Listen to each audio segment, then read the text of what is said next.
1 கொரிந்தியர் 11ஆம் அதிகாரம். நான் கிறிஸ்துவை பின்பற்றுகிறது போல நீங்கள் என்னை பின்பற்றுகிறவர்களாய் இருங்கள்.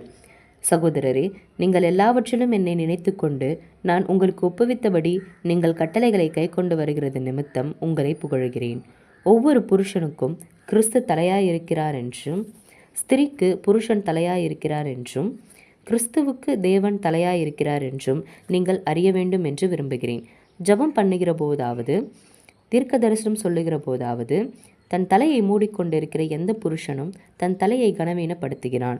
ஜெபம் பண்ணுகிற போதாவது, தீர்க்க தரிசனம் சொல்லுகிற போதாவது, தன் தலையை மூடிக்கொள்ளாதிருக்கிற எந்த ஸ்திரியும் தன் தலையை கனவீனப்படுத்துகிறாள்.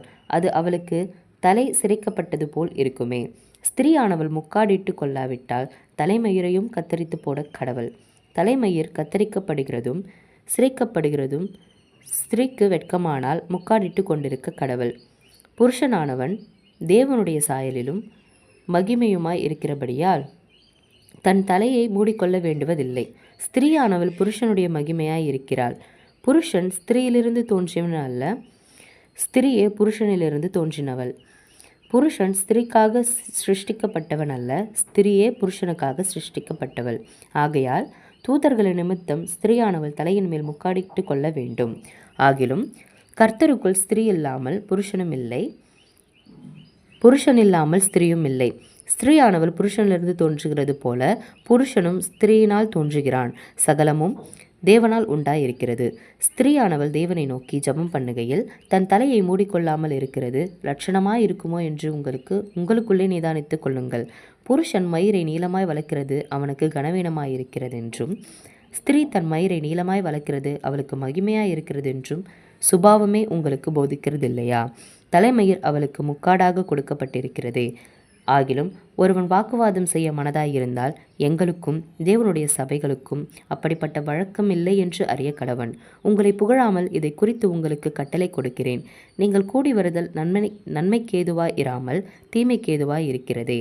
முதலாவது, நீங்கள் சபையிலே கூடி வந்திருக்கும் போது உங்களில் பிரிவினைகள் உண்டென்று கேள்விப்படுகிறேன். அது சிலவற்றை நம்புகிறேன். உங்களில் உத்தமர்கள் இன்னார் என்று வெளியாகும்படிக்கு மார்க்க பேதங்களும் உங்களுக்குள்ளே உண்டாயிருக்க வேண்டியதே.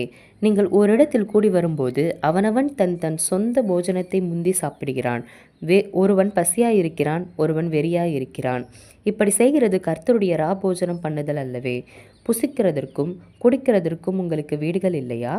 தேவனுடைய சபையை அசட்டை பண்ணி இல்லாதவர்களை வெட்கப்படுத்துகிறீர்களா? உங்களுக்கு நான் என்ன சொல்லுவேன்? இதை குறித்து உங்களை புகழ்வேனா? புகழேன். நான் உங்களுக்கு ஒப்புவித்ததை கர்த்தரிடத்தில் பெற்றுக்கொண்டேன்.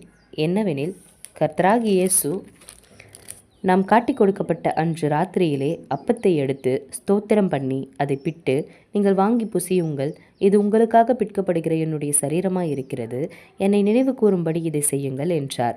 போஜனம் பண்ணின பின்பு அவர் அந்தபடியே பாத்திரத்தையும் எடுத்து, இந்த பாத்திரம் என் இரத்தத்தினால் ஆகிய புதிய உடன்படிக்கையாய் இருக்கிறது, நீங்கள் இதை பானம் பண்ணும் போதெல்லாம் என்னை நினைவு கூறும்படிக்கு இதை செய்யுங்கள் என்றார்.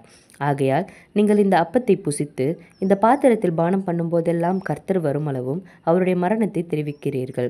இப்படி இருக்க எவன் அபாத்திரமாய் கர்த்தருடைய அப்பத்தை புசித்து அவருடைய பாத்திரத்தில் பானம் பண்ணுகிறானோ அவன் கர்த்தருடைய சரீரத்தையும் இரத்தத்தையும் குறித்து குற்றமுள்ளவனாய் இருப்பான். எந்த மனுஷனும் தன்னைத்தானே சோதித்தறிந்து இந்த அப்பத்தை புசித்து இந்த பாத்திரத்தில் பானம் பண்ண கடவன். எண்ணத்தினாலெனில் அபாத்திரமாய் போஜனம் பண்ணுகிறவன் கர்த்தருடைய சரீரம் இன்னதென்று நிதானித்து அறியாததினால் தனக்கு ஆக்கினை தீர்ப்பு வரும்படி போஜனபானம் பண்ணுகிறான்.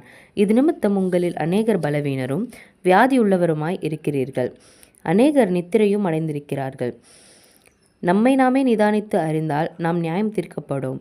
நாம் நியாய தீர்க்கப்படும் போது உலகத்தோடு ஆக்கினைக்குள்ளாக தீர்க்கப்படாதபடிக்கு கர்த்தராலே சிட்சிக்கப்படுகிறோம்.